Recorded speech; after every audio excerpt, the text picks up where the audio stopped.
বিবেকানন্দ কথা বলেছিলেন একটা, সেটা নিয়ে কত কন্ট্রোভার্সি, কি গীতা পাঠের থেকে ফুটবল খেলা ভালো।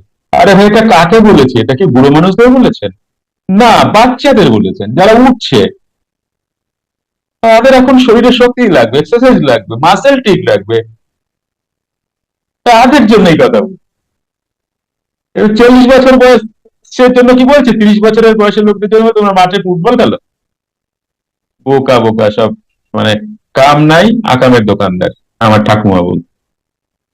তো কোন কথাটা কার কাছে লাগু হবে, কার জন্য ওটা বলছেন, সেটা তো জানতে হবে, সেটা তো বুঝতে হবে।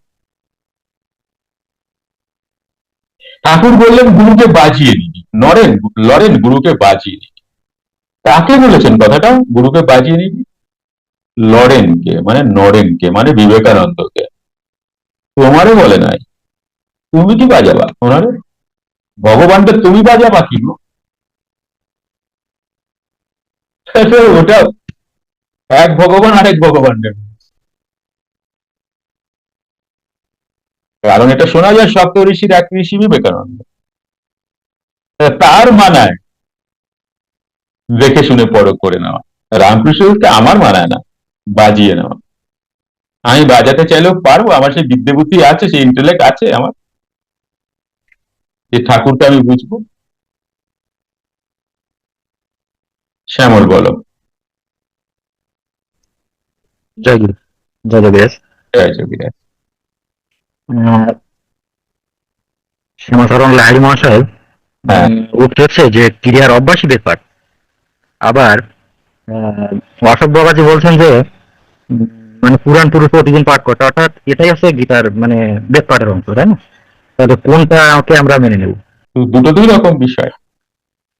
ক্রিয়া করা হচ্ছে বেদ পাঠ। কেন ক্রিয়া করা বেদ পাঠ? কারণ ক্রিয়া করলে বেদ উপনিষদের সমস্ত নলেজ তোমার কাছে চলে আসবে। ক্রিয়া তো যজ্ঞই।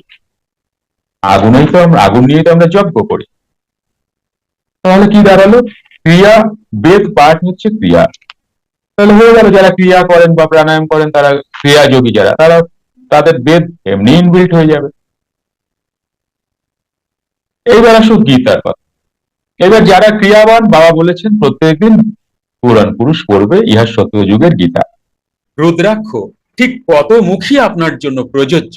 অভিনব গণনা বা প্রেডিকশন করে ধারণ করতে যোগাযোগ রুদ্রাক্ষ প্রেডিকশন স্পেশালিস্ট জ্ঞানী গুরুর সাথে।